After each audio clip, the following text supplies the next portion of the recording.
Fala, descomplicados! Muito boa noite para todo mundo. Cara, acabei de perder um vídeo. Tava gravando aqui uma aula da minha mentoria com os meus alunos. Eu gravei o vídeo, gravei a aula toda, tipo 20 minutos de aula, quase 30 minutos de aula aí. O arquivo corrompeu, eu tô chateado demais, cara. Que sacanagem. Depois de muito tempo, estou tentando gravar vídeo aqui para o YouTube de novo. Deu uma sumida, muita coisa. E continua tendo muita coisa, dias corridos, mas vou tentar gravar esse vídeo novo. Espero que não corrompa, porque essa aulinha é bem interessante. Pessoal, eu estou gravando essa aula para a gente poder falar aí de outras formas de ler uma reversão de tendência. A gente fala muito de reversão, fala muito de como ler reversão, né? Dos padrões, do contexto. Mas existem outras formas de reversão, uns padrões de reversão, setups de reversão, que são interessantes. Eu gosto de observá-los, eu gosto de usá-los muito no meu dia a dia. Então, eu acho interessante a gente falar sobre eles aqui. Perdão. A primeira coisa que eu quero falar é que o mercado sempre caminha em canais. Todas as pernas, sejam de altas, sejam de baixas, elas são sobre canais, elas são formadas sobre canais. E esses canais, eles caminham independentemente da situação que eles estão, porque nem sempre são formados em tendência. Então, obviamente que existem canais de tendência, né, alta, baixa, os canais laterais e os canais expandidos, que são os Big Ups e Big Downs, aí, que basicamente é um canal lateral um pouco inclinado, que dá para operar bem para os dois lados. Mas, dentro de movimentações, existem pernas e essas pernas são formadas por canais, né? Às vezes mal formados, às vezes mais bonitinhos aí. Mas eu acho interessante para a gente poder ler esses canais e operá-los aí durante o dia a dia.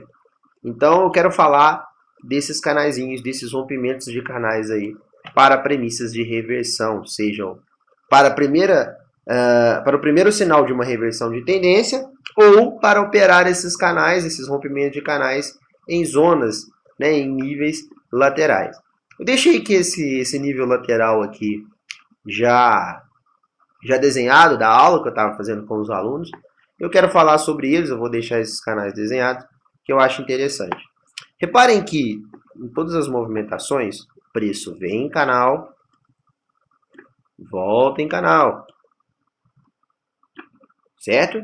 E dentro dessas idas e voltas em canal, há rompimentos desses canais diagonais, né, que sempre devolvem o preço para os níveis em que eles vieram, né, que são os níveis de alta ou de baixa, ali então níveis de venda ou níveis de compra que eles tocaram pela última vez. Trabalhando aí os textos de compra e de venda dentro de uma consolidação. Então consolidação não é difícil de operar. E reparem que esses rompimentos de canal é uma premissa, é um setup, vamos chamar assim, de um rompimento em consolidação, de uma reversão em consolidação que a gente pode operar de forma isolada. A gente tem aí topo duplo, fundo duplo, martelo, enforcado, estrela cadente, estrela da manhã ou qualquer outra coisa que vocês podem trabalhar dentro de um texto de consolidação, que raros os casos que dá para operar esse padrão isolado. Mas também existem esses rompimentos desses canais diagonais para reversão de uma movimentação aí dentro de um canal lateral. E reparem que isso acontece várias vezes, essas pequenas reversões, esses pequenos rompimentos, né? Aqui desenhados, apontados pelas setas, que no final, hora ou outra, acabam devolvendo.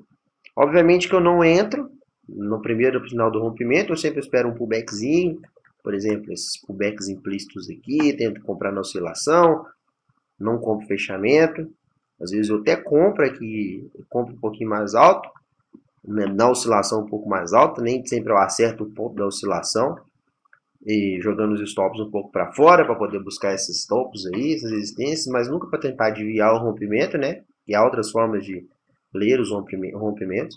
Mas eu acho esses canais interessantes, porque são legais de operar. Muita gente não consegue ver os padrões das velas, não consegue entender o padrão das velas, como pegar esses padrões de vela ou padrões gráficos, né? Topo duplo, fundo duplo, alguma coisa do tipo, e preferem fazer essas linhas nos gráficos para esses rompimentos. Eu acho interessantíssimo para quem opera dessa forma, porque são formas de se apoiar bem interessantes, desde que saiba contextualizar. e saber contextualizar é primordial para poder operar essas movimentações. Existem também pullbacks mais profundos ou até mesmo essas pernas projetadas em reversão majoritária. Então repare que eu estou falando de reversão minoritária da tendência, reversão em lateralidade e reversão majoritária da tendência.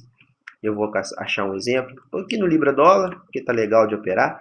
A gente tinha uma pequena tendência de baixa, de alta. Então repare que a gente tem um canal principal. Eu vou fazer em várias cores. Então eu vou fazer a tendência principal no canalzinho preto. Opa, fiz com seta, perdão. Então aqui ó, a gente tem a tendência principal, canalzinho preto. Posso até levar mais para mostrar o rompimento dela. Repare que a tendência principal foi rompida, né? E aqui também foi por esse excesso, mas não deixou de ser rompida. Aí a gente tem esses pequenos canais, né, que são as pernadinhas de alta pós pullback, em azul, e é sobre eles que eu quero destacar. Reparem que sempre que inicia-se uma reversão de tendência, há um rompimento de um canal diagonal. Então, a premissa da reversão sempre passa por isso, né? Aquelas regrinhas da reversão da tendência sempre passam por isso. Obviamente que a gente tem que ter o contexto, ver se as pernas pararam de cumprir as projeções, ver se as barras de alta estão com corpo expressivo, não estão sobrepostas, ou se as pernas têm cumprido as projeções, se o canal já se expandiu, né, que é o canal da tendência principal, se ele já é ainda recente, porque nem todo rompimento desses canais diagonal quer dizer sinal de reversão. Às vezes é só um pullbackzinho para poder aí retomar a tendência. Mas eu também sempre preparo essas leituras. Então a gente teve esse rompimentozinho aí desse canalzinho de alta. E reparem que essas retomadas nunca cumprem as projeções das últimas pernas. E também nem conseguem romper esses pivôs de máximas e mínimas aí, que o mercado vai deixando nesses rompimentos. Sendo assim, a gente já começa a ver que aquela tendência já não é tão interessante mais. Os compradores ou os vendedores, dependendo do lado que você está olhando, já não estão tão interessados mais em trabalhar por aquela região. Então a gente começa a não ter renovações de topos e de fundos, e a gente começa a ter aí uma possível mudança de comportamento da tendência. Eu tento acertar o ponto exato da reversão? Não, não tento, porque quem faz isso está pedindo para tomar stop.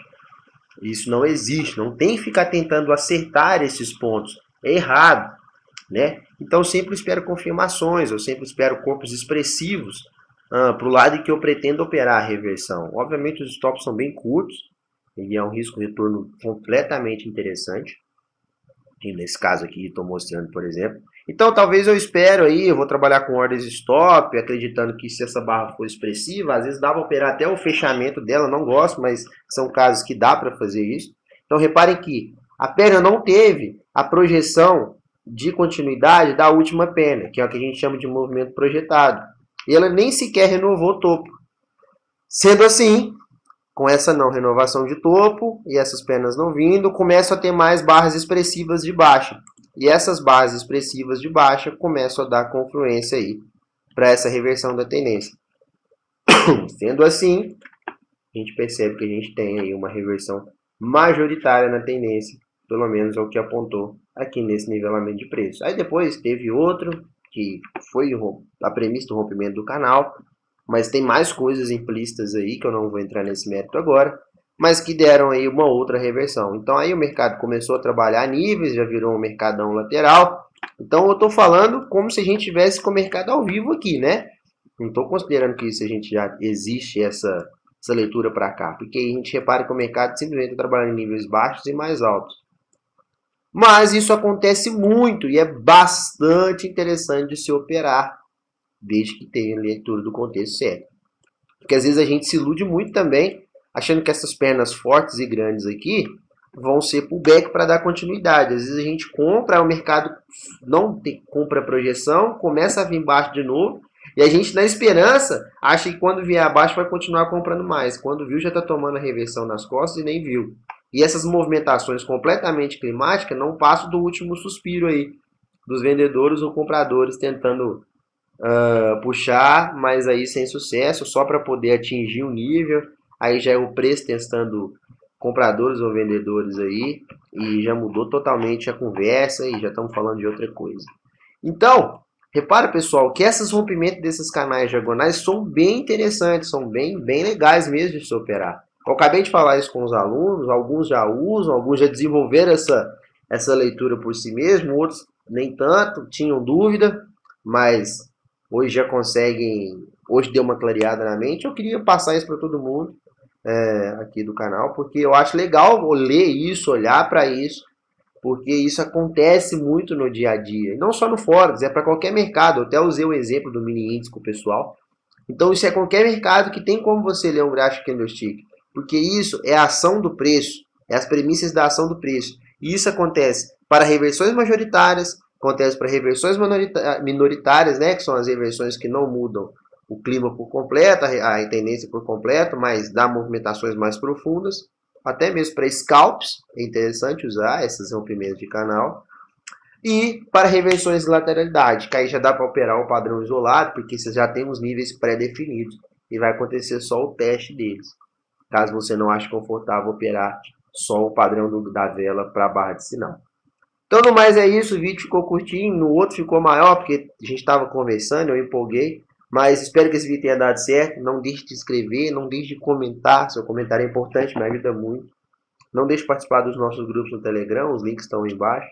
Mas é isso, pessoal. Valeu, forte abraço para todo mundo. Tamo junto. Nos vemos nos próximos vídeos. É nóis.